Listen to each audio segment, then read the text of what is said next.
I'd like to begin by acknowledging the cruel contradiction of asking a humbly raised Midwesterner to get up on stage and present himself as an authority in something. There's no amount of aw shucks humility that can get me through this experience, and that goes against all of my training. Great. That said, I'd like to talk about brainstorming, or how to improve the creative process as it pertains to teams. There's an internal tension to what we're trying to do in a brainstorm. We're asking people to be creative and have a flurry of activity here, while also having a flurry of activity verbally between everybody in the room. So how do you balance that? How do you allow people to be creative both inwardly and outwardly?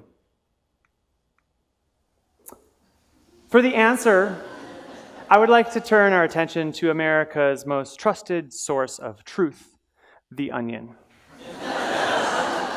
For any of you who may be unfamiliar with The Onion, for 30 years it has been a satirical newspaper producing groundbreaking works such as this, this, and this.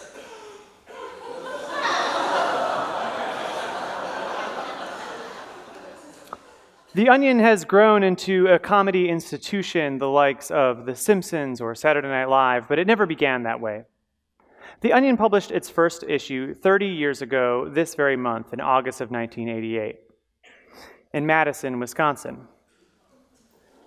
It had a modest print publication, and it was staffed mostly by cartoonists, dishwashers, bartenders, other dropouts. It never had much of a budget to work with at all, and there was no singular genius secretly pulling the strings behind the scenes.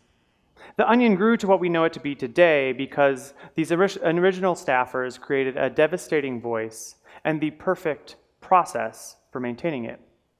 I got to see this process firsthand because my first professional work experience actually came at The Onion. It wasn't actually always that professional, to be honest with you.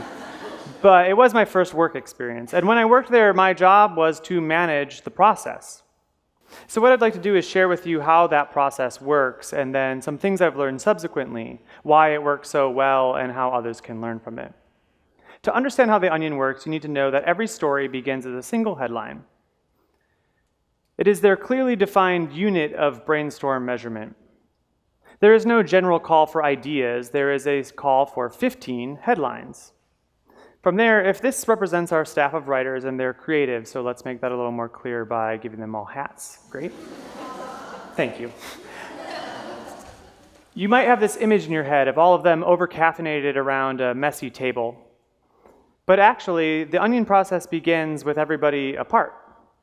Everyone's allowed to come up with ideas at their own pace, in their own space, ideally somewhere where their inspiration can strike them. From there, those ideas are brought together onto one list. And because The Onion is dealing with such a high volume of headlines, it actually starts everything with a pre-meeting before the main creative session, intended to kill about 60 to 70% of these headlines right there on the spot.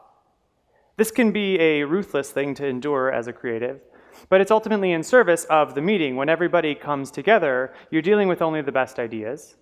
And from there, you can start to pitch and propose what you might want to see and imagine as a full article. You imagine how these articles might play out as a full story, and many of them can't. Only 3% of all the headlines survive this process. But those that do are rich and three-dimensional to the staff. They know that they're going to work. By the time they're assigned off to go into writing, it's not to test something, but to realize a potential that everybody knows is already there. So what I want to focus on here are that initial prompt for ideas, the brainstorming alone part, how that influences a meeting, and then how all of that can lead into production, because these are the areas where everybody can benefit from brainstorming more like The Onion. So let's start back at one of these single headlines, but let's think of it from the context of prompting a team for ideas. None of you, I imagine, are needing to start any of your brainstorm processes with joke headlines. But you can all benefit from concise and focused initial ideas. And starting there is really on the person organizing your brainstorm. If they offer up too vague of a prompt, it's going to solicit some vague ideas back. If it's too specific, it's going to suggest there's maybe only one right answer. To find that sweet spot in the middle, think less literally about what the organization may need, be that a new slogan or some new product, and think of it from the user's perspective. Ask an open-ended question like, how might we evoke a particular emotion from our audience? Or how might we get our customers to see an old product from a new perspective? From there, don't be afraid to literally constrain the size of your initial ideas. Post-its can be your very best friend here. You want these initial ideas to be like an elevator pitch for a 2-story building. Getting these types of ideas to begin with are, again, on the organizer, but really all it requires is putting as much effort into the prompt as you want everybody else to put into the brainstorm. From there, you can send people off on their own, and they can start being creative. This is the way that the Onion did it, and this is where they really hit something on the head when 30 years ago when they got started, because since then, a ton of science has been done, and all of it suggests that you not only get more ideas, but better ideas if you start them off on their own. And it makes total sense. Think of all the variables at play when you're just spitballing loosely in a room to start a process. You've got Craig, who of course is dominating conversation, because that's what Craig does. Perla's a little shy, Allie's had way too many meetings today, and all the while only one person can speak at a time, so even if you have a great idea, the first thing you have to do is sit on it and wait. These types of brainstorms are intimidating, daunting, and limiting. That's why Isaac Asimov said that creativity actually requires isolation, because creation is embarrassing. Elizabeth Gilbert wrote an entire book on this process called Big Magic, and nowhere in her beautiful depiction of the process of finding ideas does she recommend sterile conference rooms or fluorescent lighting. The design company IDEO in many ways has written the book on the modern creative process. In fact, they've written several. Their philosophy on all this is that it's far easier to rein in crazy ideas than it is to make a cautious idea more interesting. And just ask the partner of any creative person and they'll tell you that the crazy ideas do not come out in public. So that's a lot of evidence for brainstorming solo, but I want to add one more very important point here, because as we continue to seek more diverse workplaces, creating spaces that are receptive to all voices, there's something innately exclusionary about the get in a room and spitball ideas model of brainstorming. Not just because men have traditionally dominated these spaces, because we're working on that, right, guys? Craig, you out there? Yep. But it's a place that caters specifically to extroverts. The rule of play in a room like that is to be vulnerable, think out loud, put yourself out there. But not a lot of people work that way. You can give everybody a voice, it just requires giving them space to find it. So that is why, as adamant as I was that not to put a light bulb graphic anywhere in any of these slides, I implore you not to begin a brainstorm by spitballing loosely in a room. It's a process as ugly as it sounds. By brainstorming alone, you'll get more ideas, crazier ideas, you'll diminish the role of the people who tend to dominate that space, and you'll create more room for introverts, minorities, and anybody else who may otherwise feel pushed to the edges.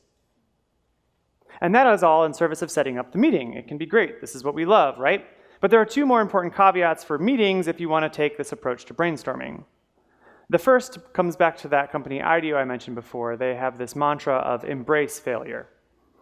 If you're creating this high volume of ideas to bring into the meeting and you want to build with them, you don't need to be quite as sadistic as the Onion, but maybe think of that building process kind of like IKEA furniture. There are going to be some pieces in there you simply don't need.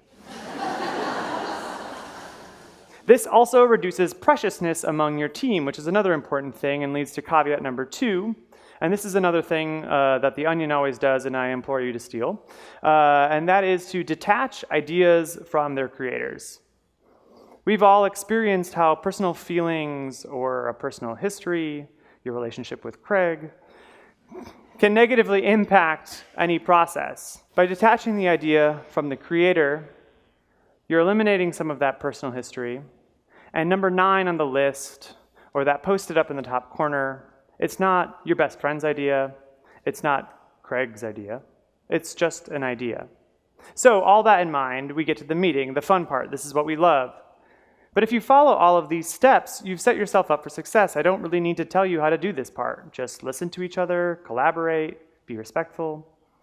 The bigger thing I'm proposing here is kind of this like wholesale emphasis inversion to how you think about this. Do work to set up your brainstorm rather than brainstorming to set up your work. This is the DNA of most creative companies, not just The Onion. At Pixar, they say, let the room ask questions rather than trying to come up with the right answers. My own little twist on this from that IKEA metaphor before would be, let the room build rather than hunt for the right pieces. And this is not only beneficial to the meeting, but this sets you up so well as you move into production because you've started this crucial rhythm: individual creativity and collaborative improvement. And that's the right way to make almost anything. You let people go off on their own and be creative, come together to collaborate. Solo time, then team time. Think of it like this magic idea accordion that's providing the beautiful soundtrack to your creative process: team time and solo time. Ultimately, the creative process that works best for any organization or team is one that matches their culture. This isn't a cookie-cutter situation. You can't just follow something in a book or a TED Talk. But to start in the right direction, you can think of the brainstorm as less of something soft to move in a new general direction, and think of it more like an event. Somebody needs to plan it. Everybody should prepare something in advance. You come together and you share and you have a good time, and you all leave better off for it. So at this point, I hope I've answered some of my big rhetorical questions, but a TED Talk is not truly complete until you overreach just slightly and suggest why this idea is bigger than the confines of everything you've said up to that point. So let me give that a shot. I do believe that we're living in a remarkable moment for people being receptive to new ideas. I also believe that art and creativity in many ways pave the way for what's possible in our society. By letting people experience a better, fairer, more fruitful and more fun means of collaborating, well, they'll start collaborating on better, fairer, more fruitful and fun things for our society. By brainstorming better, it not only becomes more possible, but more enjoyable to create the future together. Thank you.